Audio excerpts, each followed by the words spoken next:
Olá, sejam muito bem-vindos. Eu sou o Dr. Marco Geriatra e nós vamos falar semanalmente sobre o envelhecimento. Hoje, especialmente, nós vamos falar sobre a qualidade de vida nos idosos, para que a gente possa entender o que isso realmente significa e o que na verdade é qualidade de vida durante esse processo de envelhecimento. Porque, convenhamos, se a gente pega uma pessoa com 40 anos de idade, com 20 anos de idade, ela tem preferências, modalidades onde vai ter mais prioridade, diferentes de uma pessoa às vezes de 60, 70, 80 anos. Então a percepção sobre qualidade de vida muda conforme envelhecemos. E isso faz toda a diferença quando a gente vai cuidar de um idoso, quando a gente vai planejar, fazer todo um gerenciamento da vida e dos cuidados desse idoso. Porque se eu estou pensando em levar a melhor qualidade de vida, eu tenho que entender que essa qualidade de vida para o idoso é diferente da que eu penso ser para mim ou para o outro familiar. Lembramos, o foco nosso é sempre o idoso. Nós trabalhamos focado na pessoa, na qualidade de vida dela. E o que não é qualidade de vida? Bom, muitas vezes a gente pensa que ter qualidade de vida é ter uma boa casa, ter um bom carro, poder fazer viagens, comer em restaurantes bons. Isso sim, pode ser qualidade de vida para muitas pessoas, pode ser inclusive qualidade de vida para você. Mas será que é realmente isso que uma pessoa que está no processo de envelhecimento percebe como qualidade de vida? Bom, aqui a gente já tem pelo menos dois grandes fatores para a gente levar em consideração. O primeiro deles, o envelhecimento fisiológico, a senescência, onde aquele idoso envelhece de forma robusta e saudável, sem patologias ou com poucas comorbidades, com poucas medicações. E talvez, para esse idoso saudável, manter a qualidade de vida, o que ele consegue perceber é sim ter um local bom para morar, um local bom para ter refeições, fazer viagens, fazer coisas fora de casa com alta complexidade. Mas será que para um idoso que está passando por um processo patológico de envelhecimento, ou seja, uma senilidade, onde ele tem muitas vezes perdas de capacidade funcional, será que o que realmente importa para ele é comer num restaurante bom, ter um carro bom ou morar em um local bom? Será que para esse idoso que está envelhecendo de forma frágil ou em processo de fragilização, perdendo capacidade funcional, será que o que é mais valoroso, o que traz mais valor para ele? Conseguir caminhar, ouvir, conversar, fazer coisas simples do dia a dia ou fazer coisas complexas? Essa percepção de qualidade de vida muda durante o processo de envelhecimento. E quando nós vamos cuidar dessa pessoa, nós temos que entender que esse processo de envelhecimento traz mudanças na percepção.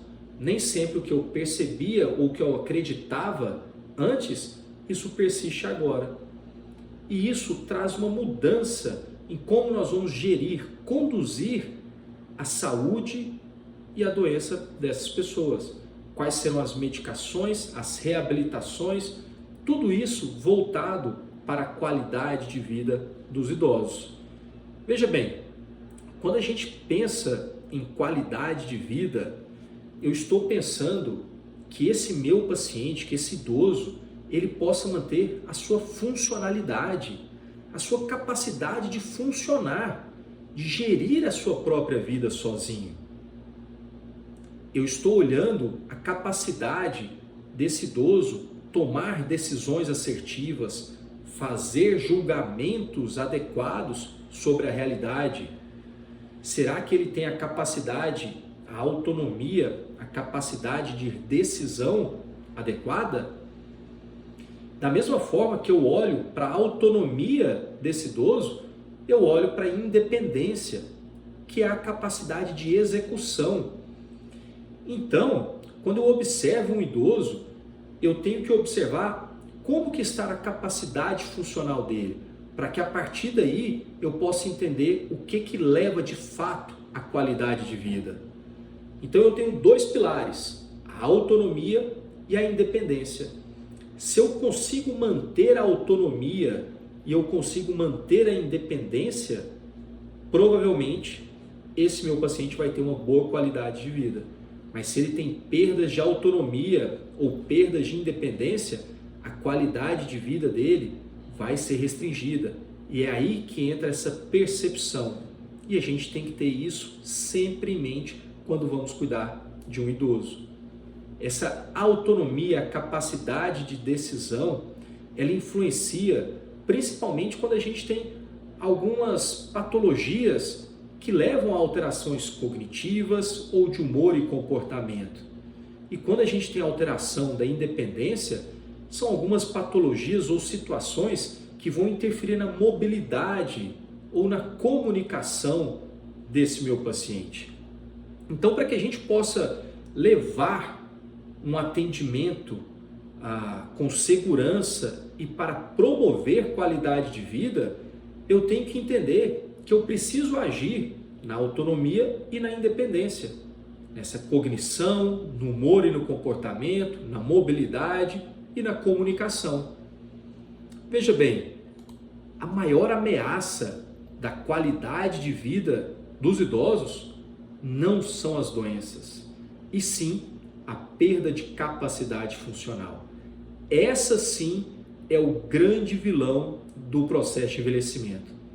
Quando a gente pensa nesse processo de envelhecimento num idoso, quando a gente pensa nos seus pais ou nos seus avós, a gente não pensa exatamente na idade que ele tem, 60, 70, 80, 90, 100 anos de idade.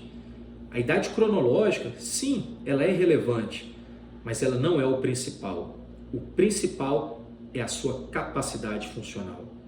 Existem pessoas com 80 anos de vida, com 90 anos de vida, com capacidade funcional preservada ou minimamente em declínio.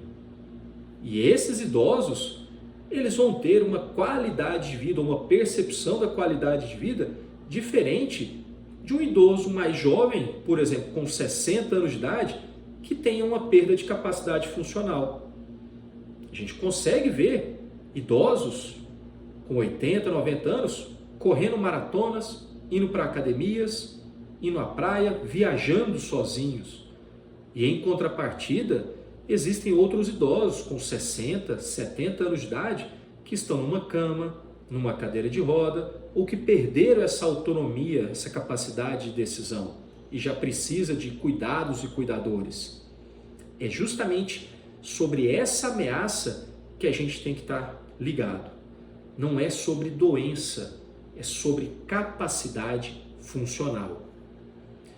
E aí, muitas das vezes, a gente pode perceber, ou pode nos pegar falando, se você que é filho, filha ou neta, já se pegou falando, nossa, mas agora não adianta mais, já está tarde, não adianta correr, não dá mais para melhorar. Engano, porque muitas das vezes a gente tem causas que são reversíveis dessa perda de capacidade funcional. E para a gente investigar, descobrir e reabilitar, isso demora um tempo. Geralmente, não é em uma consulta ou em duas. A gente precisa conhecer esse processo de envelhecimento, entender o que levou a ter esse declínio funcional para que a gente possa fazer a reabilitação da forma mais perfeita possível, ou do que a gente puder fazer para que eu possa chegar mais próximo do ideal. Mas nunca é tarde para investigar e reabilitar, justamente porque tem causas que são reversíveis, que eu consigo recuperar o declínio funcional, eu consigo recuperar a funcionalidade do idoso, e se eu recuperar a funcionalidade, eu devolvo a ele a qualidade de vida que ele tanto deseja. Se essa perda de qualidade de vida, na percepção dele, era, por exemplo, subir escadas, e ele teve esse declínio funcional porque está com sarcopenia, com perda de massa muscular, se eu não identifico isso, eu não vou reabilitar, eu não vou tratar. Então o primeiro passo é identificar. Para isso, a gente precisa de um acompanhamento contínuo, não uma consulta isolada. Não é simplesmente, nossa, meu pai, meu avô está passando mal, vou levar no geriatra, no médico e vai resolver todos os problemas. Em algumas situações, em uma ou outra consulta a gente consegue fazer isso. Mas a grande maioria das vezes, a gente precisa desse acompanhamento para que a gente possa promover qualidade de vida e não apenas apagar o fogo, apagar o incêndio, apagar um sintoma que ele pode ir cada vez mais se repetindo, e isso vai mascarar um problema maior. Se eu não investigo essa causa, se eu não faço esse acompanhamento, eu não descubro a causa principal. Muitas vezes eu mascaro o problema e o problema continua ali, crescendo, aumentando. E o que antes poderia ser algo reversível, torna-se irreversível. Bom, e muitas vezes a gente pensa, nossa, mas eu não tenho tempo para estimular meus pais ou meus avós, eu não tenho tempo de ficar ao lado, eu preciso trabalhar, eu não consigo cuidar, eu não tenho paciência para isso. Isso não justifica ou não é motivo para a gente abrir mão ou desistir da qualidade de vida deles. Existem várias formas que a gente pode fazer isso. E o principal é dar o primeiro passo. A gente começa devagar, porque a direção é mais importante do que a velocidade. Já ouviram essa frase? Então a gente precisa identificar o que tem que fazer e dar o primeiro passo. A partir daí, aos poucos, lentamente, a gente vai buscando melhorar a qualidade de vida através da reabilitação funcional, através da recuperação da capacidade funcional que um dia foi perdida. Esse é um dos grandes segredos da geriatria. Não é fazer uma consulta única, isolada, mas sim um acompanhamento.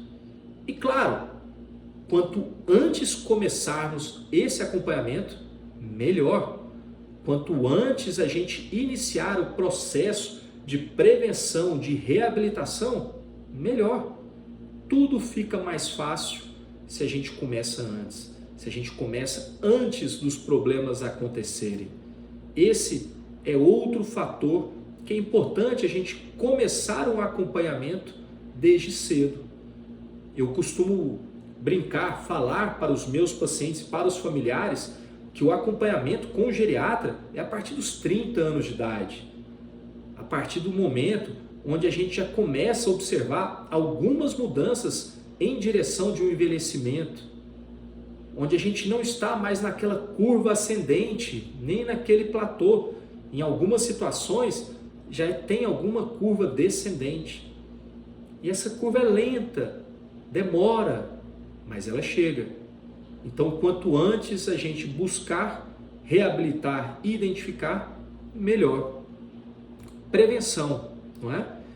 E uma das coisas, gente, que vocês podem já fazer a partir de agora mesmo, pega um caderno, anota, conversa com seus pais, anota quais são os verdadeiros desejos e valores, o que eles consideram que é importante para a vida deles, o que eles consideram que é qualidade de vida, e vamos atrás dela, porque no final das contas, o que realmente importa é a gente estar bem conosco mesmo, é a gente ter qualidade de vida, é a gente poder olhar para trás e saber que a gente teve uma vida que foi bem vivida e que a gente tentou ou obteve o máximo de resultado, o máximo de proveito, resultando na qualidade de vida. Então, a qualidade de vida é resultado da capacidade funcional. Não vamos esquecer isso quando olhamos para o idoso. E não adianta a gente procurar uma consulta única, apagar um incêndio. A gente precisa de um acompanhamento, a gente precisa conhecer todos os cantos desse idoso. Isso não acontece da noite para o dia, não é um exame ou outro que vai identificar. Muitas vezes a gente precisa repetir e fazer vários exames, não necessariamente exames de imagem, mas exames clínicos, testes, vários instrumentos podemos utilizar para isso. E você, já parou para pensar no que é qualidade de vida para o seu pai ou para a sua mãe?